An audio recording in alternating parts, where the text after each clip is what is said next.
You're listening to That Emotional Crap, and I'm your host, Matthew Plotner. In today's episode, we're going to talk about how to distinguish between different emotions. What are some basic emotions? Is there even such a thing? When we talk about our emotions, what are we really talking about? What do I mean when I say an emotion or a mood or a feeling? Is there a difference? And finally, we're going to end with the Buddhist concept of near enemy as well as far enemy. All of that right after this. Welcome back. I think the best place to start when we're having a discussion on defining something, talking about something, especially something as broad and general and generalized as emotions, mood, and feeling, all of us kind of have a different way of interpreting them, seeing them, defining them, and that's great. I don't want to change whatever definitions you're already using. But I do want us to bear in mind that those three, feeling, emotion, mood, they're not interchangeable as far as the American Psychological Association defines them. I think that's a great place for us to start. Let's start with that definition. What are the definitions that the American Psychology Association has? First, let's talk about an emotion. An emotion is a complex reaction pattern involving experiential behavior and psychological elements. Sounds like a lot. We'll unpack that in just a minute. But first, let's talk about a mood. What is a mood? Mood is defined as any short-lived emotional state, usually of low intensity, right? You can say I wake up and I'm feeling in a bad mood or a shitty mood or a happy mood or even a grateful or a thankful mood, right? That's a mood. What about a feeling? Well, a feeling arises from an emotional experience and is usually influenced by our behavior, by our beliefs, by emotional factors, by a lot of different things, honestly. A lot of different things go into what defines a feeling. And feelings are weird. I've had a go around between emotion and feeling, and I use that word personally interchangeably a lot, and apparently that's not right. So let's talk about what we talk about when we're dealing with an emotion. An emotion has three components, according to Messe. Messe? I don't know. M-E-S-S-E. You guys, how do you pronounce that? Messe? I don't know. He had three different components that went into what he defined as an emotion. There's the physiological part of it, or the how you feel physically, right? There's the psychological, what you think, what's going on in your head.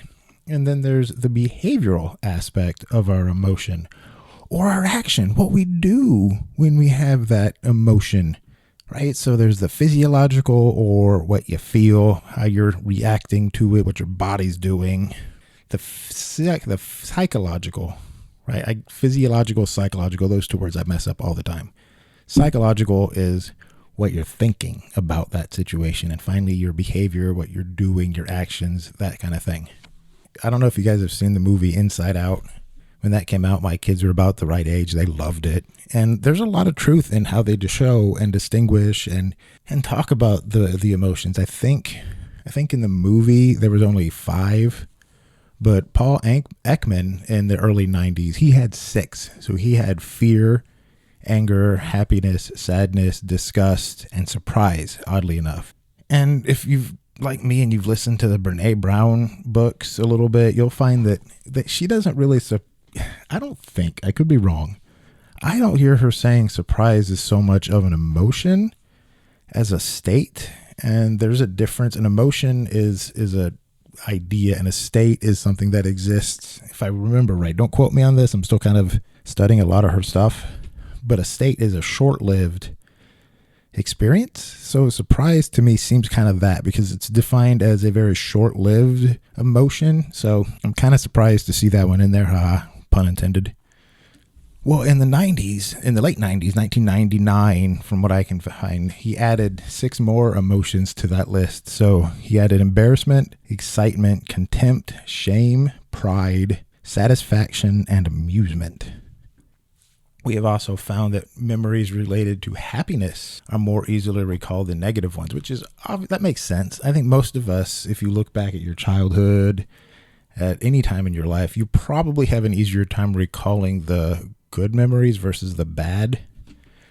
What do you think? I think that has a lot to do with evolution and just kind of keeping us alive. I think if we remembered more bad than good, most of us probably wouldn't be as we'll say emotionally balanced as we probably should be. Our emotions can affect our logic and our ability to perform a task even, which again, makes sense, right? If you're unhappy in a situation, if you're sad, if you're angry, you're probably not performing as well. I know for me, good Lord, whenever I was angry and you drive angry, dude, you're driving totally different. I'm a crazy psychopath when I used to drive angry. Since learning a technique, which we'll go into as we get further into the show, guys, I'm feeling much better about how I drive. It's a breathing technique along with a visualization thing. We'll get into that. That's coming later. I'll tell you more about that later. Here's the one that I love. There have been studies that have shown that the more emotionally intelligent you are, the better your romantic relationships will be. And guys, I don't know. It's true. I will just say that. Guys, take a minute, learn to get to your emotional core. What have you got to lose? Your wife, girlfriend, husband, fiance, whatever. They're going to appreciate you're doing that work to get to your emotional core, your emotional self.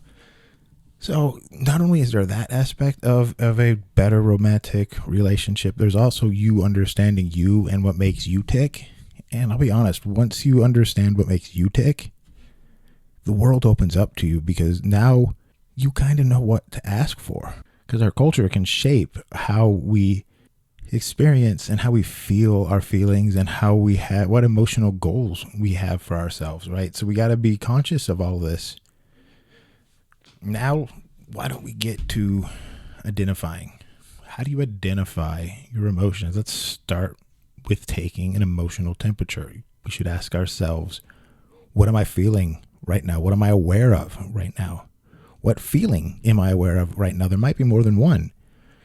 Am I happy, sad? Start there, right? And then go deeper, right? Don't just stay at those level of happy or sad.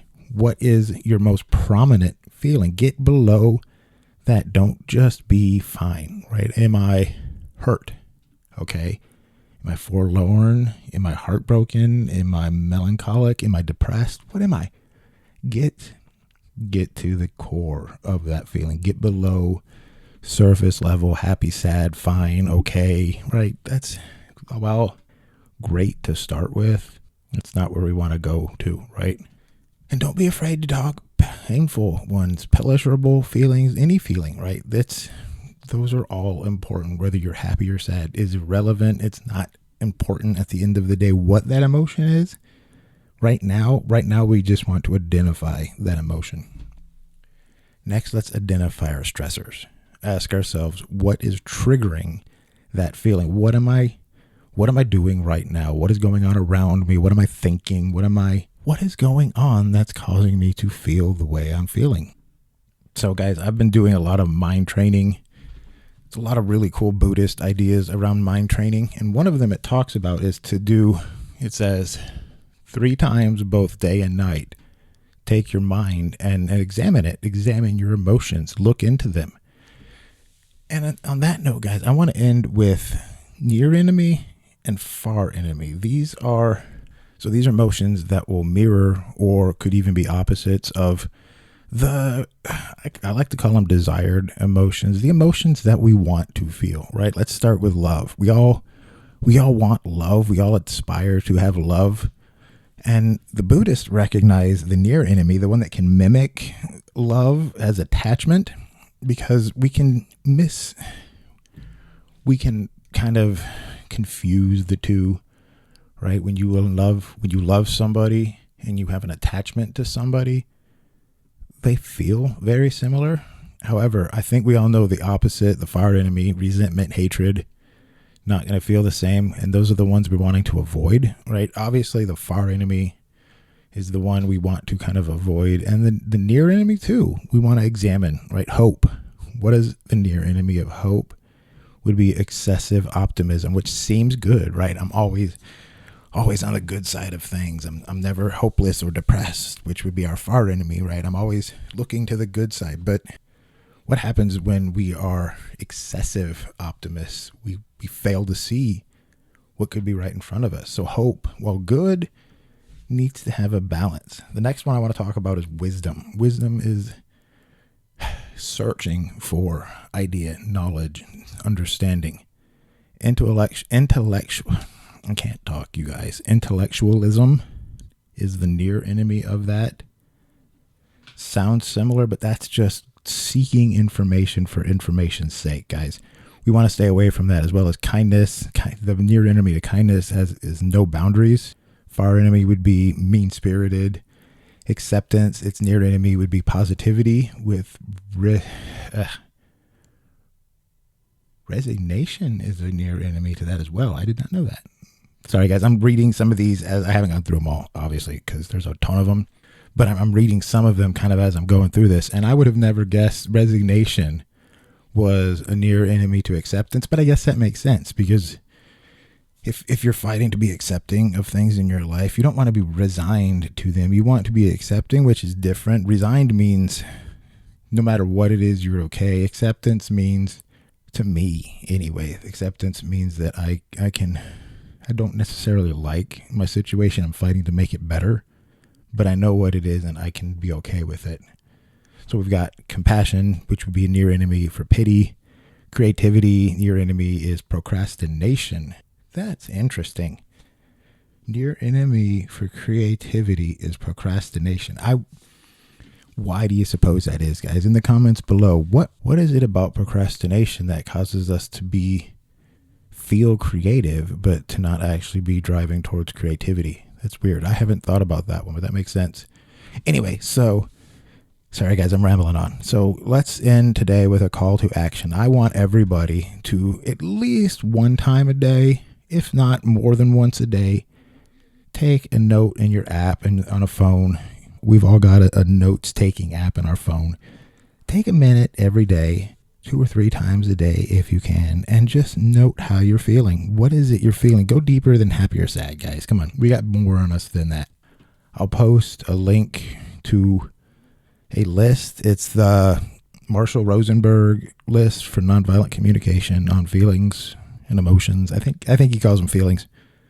Anyway, I'll post a link to that if you need help getting to those deeper emotions. But come on, guys. We got to go deeper than happy or sad. So until next time, guys, thank you so much for listening, and we'll be back again.